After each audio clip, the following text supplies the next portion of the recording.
Hey Luis, so is this a new employee or? Nah, he's actually been working with me for at least a year or so.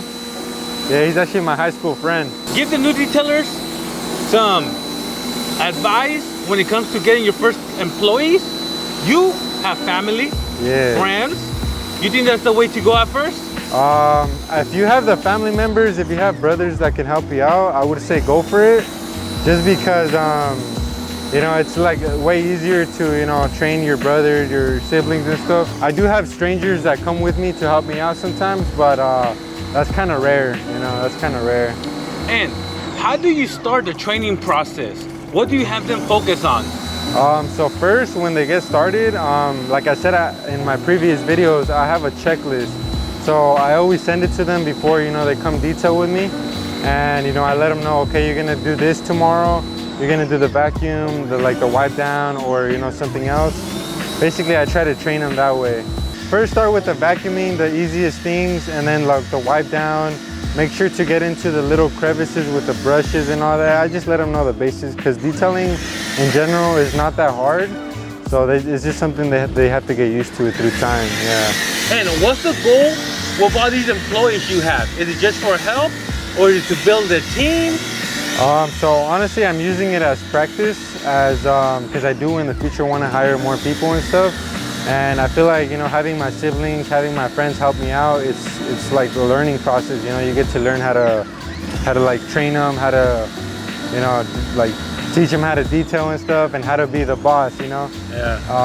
Not in a bad way, but you know, yeah. Just a couple smacks, you know, that's it. Yeah, just a couple smacks here and there, but nothing crazy, you know. And your training, on your experience. Yeah. When they kind of miss something, or they're not moving as fast as they could or as you want, how do you communicate that with them? So what I usually do if they miss a spot or something, I usually just tell them to, you know, get it solved. But if they keep messing up, they keep, you know, lacking it, I usually start telling them a little, like, I don't like yell at them and anything, but I always tell them like, look man, we're here to get the job done good. We're here to make sure the customer's happy. So you have to really look at these like these points that you're missing, because, you know, the customer's gonna come out and look, and then I'm gonna be the one to blame sometimes. So just make sure you get everything. Like I said, I always tell them at the end of the detail that just to check the vehicle one more time to see if anything is missing.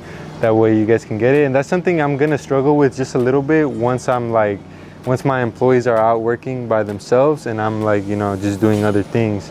So that's gonna be a little struggle, but it's something I have to learn, you know, through time. How do you guys communicate with your employees when they, you know, miss a spot or they're kind of slow? Let me know in the comments down below. Hey Luis, when you have help, does it help with the detail? With speed, productivity? It does, man. It really helps a lot. When I was alone, I was struggling to get the cars done, but with two people, it really makes a difference. What's the time difference? The time difference is maybe if I do like a full detail by myself, if it's like a sedan, I could probably get it done in like 4 hours maybe. And with a person, we can probably knock it out in like 2 hours, maybe an hour and a half, just depending. And then right now, exactly what you're doing. How are you splitting up the work? Yeah, so we're just trying to finish up the last little details of the wash. Basically the windows, tire shine. We already put the spray seal in and everything, so it's all coated. And then just the door jambs, and then it should basically be all done. It's a maintenance detail, so it shouldn't take that long. And when you're doing something like this, do you tell them, hey, you do tires and I do windows, or do you guys already kind of know? Sometimes we already kind of know. Sometimes we're just like, okay, I got windows, you got tire shine. Basically, we just go with the flow, see how it goes. But on other days, if I have like 3 people, then I'll be like, okay, you do windows, you do, you know, tires, and then you do door jambs. Just depends, you know. Yeah. Today you have help. Do you have help every day, or what days do you get help on? I don't have help every day. I'm usually on my own, like on Thursdays and Fridays. Since my siblings, they go to school, and then my friend, he only helps me out on Tuesdays and Wednesdays. So basically Thursdays and Fridays I'm all alone, but it's cool, you know. Sometimes you need some time alone, so I try to enjoy it. I'm like, it's all good. I try to book in at least 2 vehicles, sometimes 3 if I really just want to make a lot of money, but it just depends. Yeah. So 2 vehicles is what you try to stick with when you're by yourself. Yeah, when I'm by myself, it just depends too, like what type of service. If it's just a car wash, I can book like 3 cars or so. But if it's like full details, I try to keep it at 2, yeah. When you do have help, what are some things that you make sure you do? So the things I focus on when I have my people with me is, of course, the end of the result of the detail, and then communicating with the customer at the end, letting them know if there's anything missing. That way we can fix it for them. I just try to be communicative, man. That's about it, yeah. Do you let your helpers communicate with, you know how random people pop up and be like, hey, give me a business card. Yeah. What are your prices? Or do you kind of want them to come get you? So sometimes they come talk to him, or they come talk to my siblings, and my siblings, they're very helpful too. Like, they're not gonna be like bad on them. They usually give them my card. It has all my info in there, and they just explain to them that my prices are on my website. They can call me if they have any questions. My phone number's on the van and everything. So yeah, it's pretty easy. So the last steps we do is we go over the car, like I said, and make sure we got every single little thing.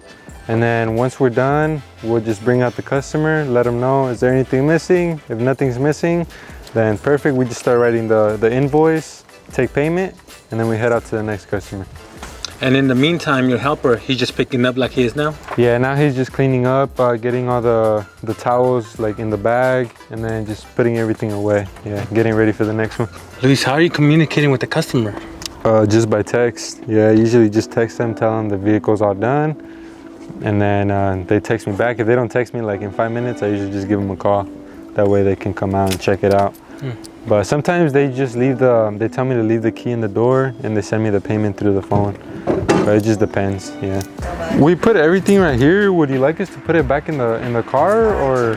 Yeah, we got you. And then, no worries. Thank you so much. I'm gonna leave in like 20 minutes, so you can just leave the key in the car. Okay. Thank you, and then I'll call you. Perfect. It's gorgeous. I'll call you for my son's car too. Okay, perfect. Sounds good. Just let me know when we can do that, and then what's it called?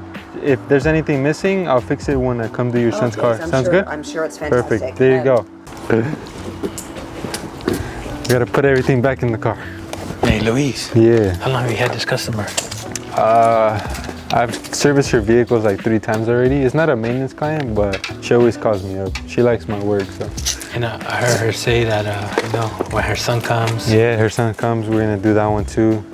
And she's very cool. Like, I told her, like, is there anything missing? Let me know. And she was like, I know it's fine. I don't need to check it. So that's good news right there. All right, guys, so that's my process on how I train my friends and family members in my detailing business. Let me know if you guys have any advice for me in the comments below. And once again, I'm Luis from Cervantes Details, San Jose, California.